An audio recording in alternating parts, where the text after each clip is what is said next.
Hi, you guys. Welcome back. My name is Carrie Penny. I am the Happy Crafty Homemaker, and welcome to Show and Tell number 69.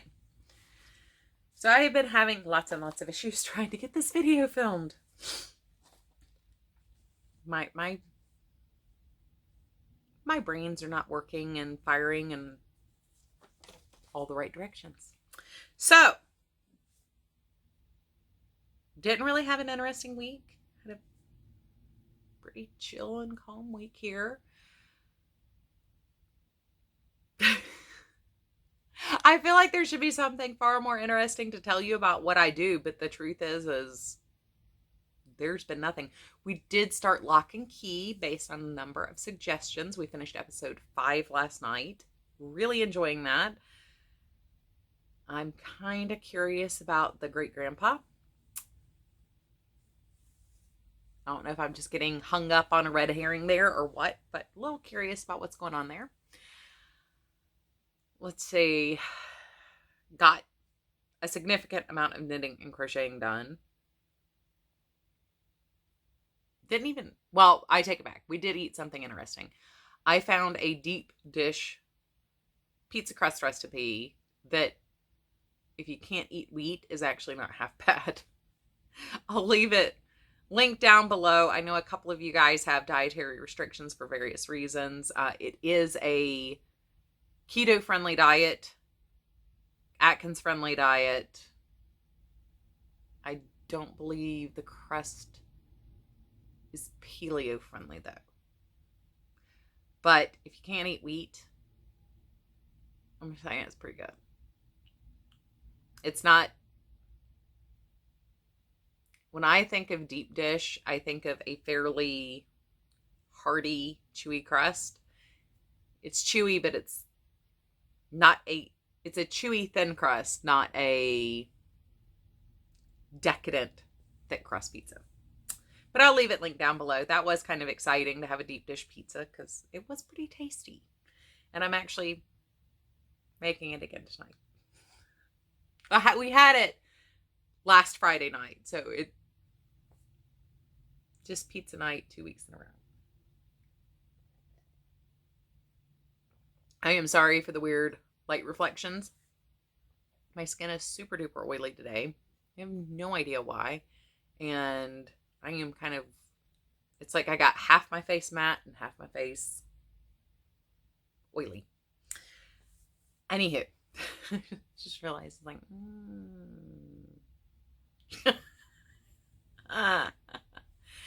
Anyway, so I did complete my skull cowl. I did opt to keep it as a cowl instead of completing knitting it. I decreased the end up here, and I will come back and I'm going to trim the little tails and stuff. I did knot it to the original. I ran the tail around the cast on edge to cinch it down. I used decreases to cinch down the cast on side and turned it into I knotted it here. I realized if I did the sewn finishing that I had planned to do with this, I would end up with too much bulk at the back of my neck. So this gives me a cinched spot where the ruffles can move down. And I'm not sure what's going on with this, but once it's on, you really can't tell. So there we go. I'm kind of enjoying it like this. So I need to find a really cute like orange top. But I do think I'm going to go back and make the full scarf too. I don't know. I don't know. But there we go. There is that finished object. That is one of my hidden WIPs. I did frog the Tunisian blanket. And before I could get, I don't know if you guys noticed, but only like 30% of the stitches had been or were on the hook. Before I could get the hook slipped out, the cable snapped off the bottom of the hook. So I was right.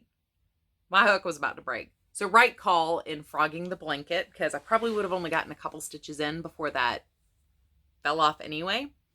So now I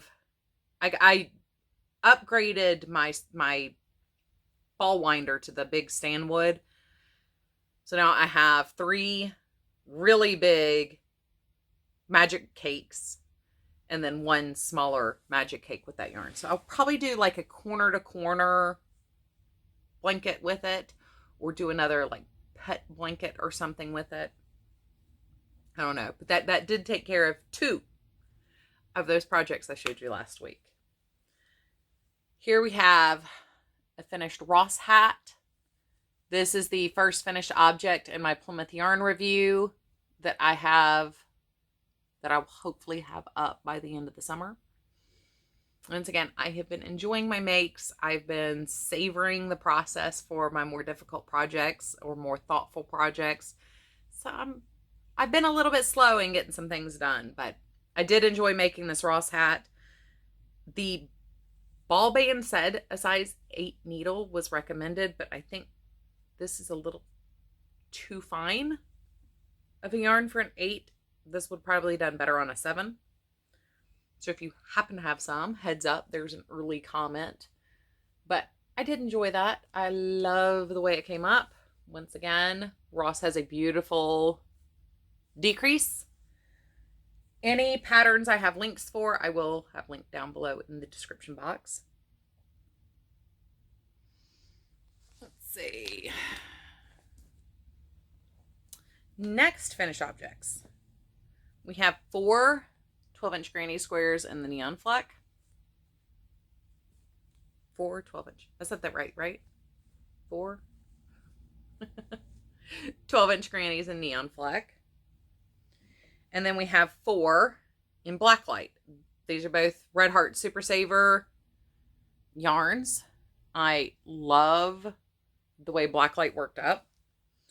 I had not worked it in a granny before. I have knit a hat out of it, and I'm not sure where my leftovers from that are. But I really enjoyed how that worked out. I mean, it's eye-watering. You definitely need to pair this with something like neon fleck to rein your eye in a little bit. But I do really love the way this turned out. Mine, the original one I used, the dark spots were truly black. And this one, they're almost plum, deep plum colored. Some lights it looks more like royal navy, like hyper dark saturated royal blue, but it's almost navy. And in other lights, like here right now, it looks very plum. It's got a very purple hue to it. I'm kind of confused by that because I know the other one I had was true black, but I don't know if I used a new one first or an old one. So now I'm confused because I know things like that get changed over time. They're not all uniform for all time, but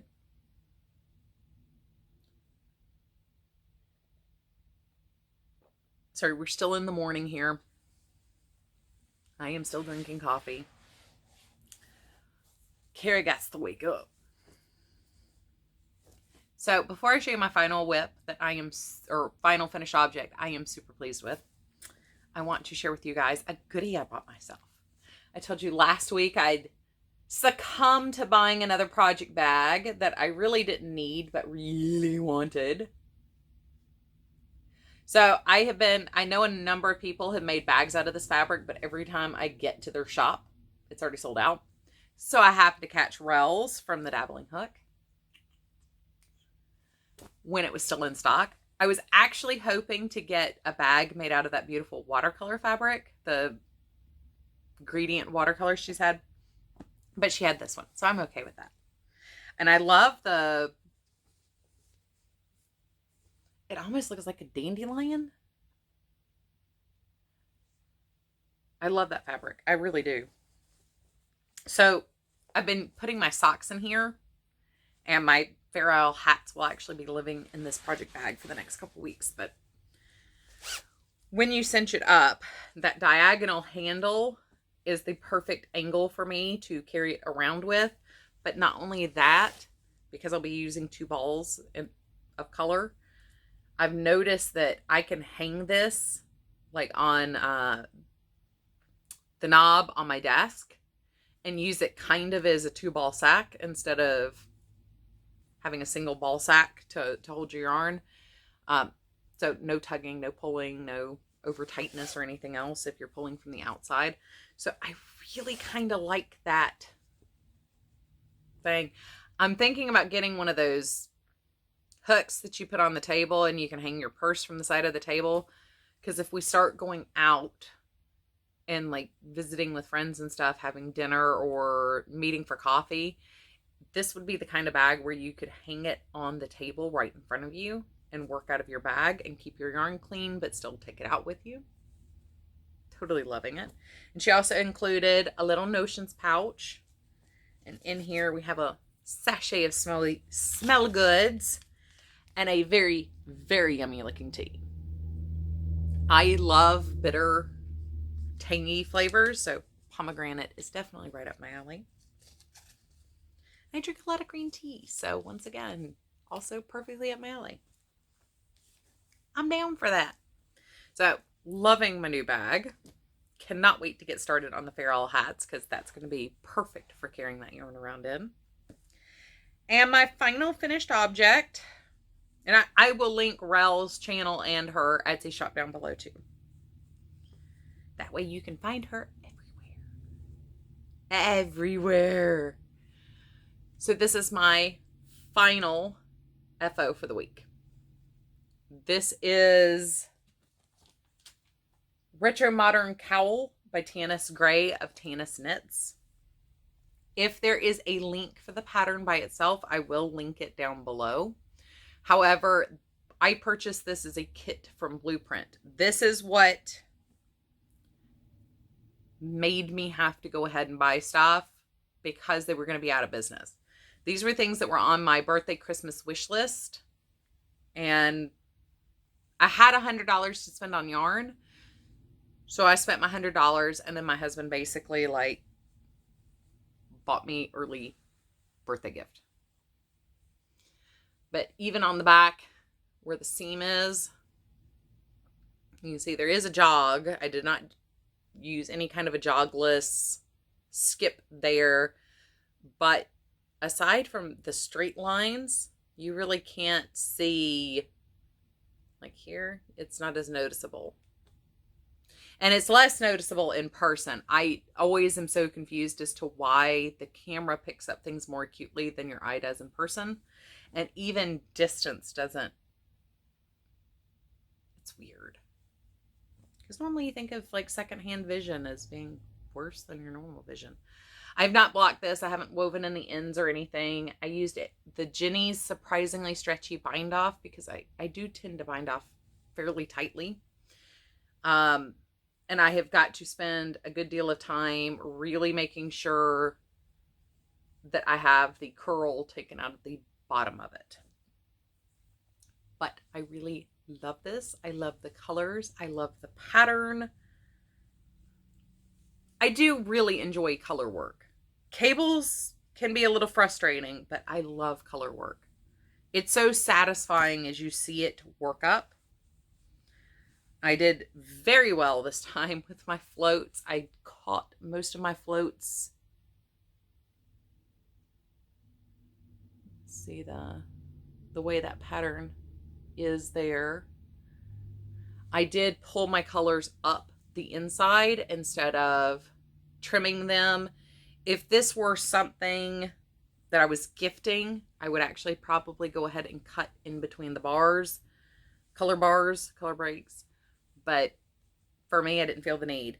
I do have enough of the yarn left over that I could make a second cowl. So that's also pretty awesome. I don't think I'm going to use it to make a second one. I don't know who I would gift one of these to, but, and I don't sell my work 90% of the time. So that is what I finished this week. That is what I worked on. I don't, aside from some stitches on the Pale Moon shawl, I don't think I really did a whole bunch of anything else this week. I do have 2 hats started. When I finished the Ross hat, I picked up the second ball of the coffee beans to crochet, so I'm doing a texture hat with that. And I did cast on a Hill 60 hat using one of my leftover skeins of the I Love This Yarn Blossomopolis. And let me just tell you, that is knitting up spectacularly. I don't know if I'm going to donate the hat, keep the hat, gift the hat. I don't know. But I had 2 skeins left over.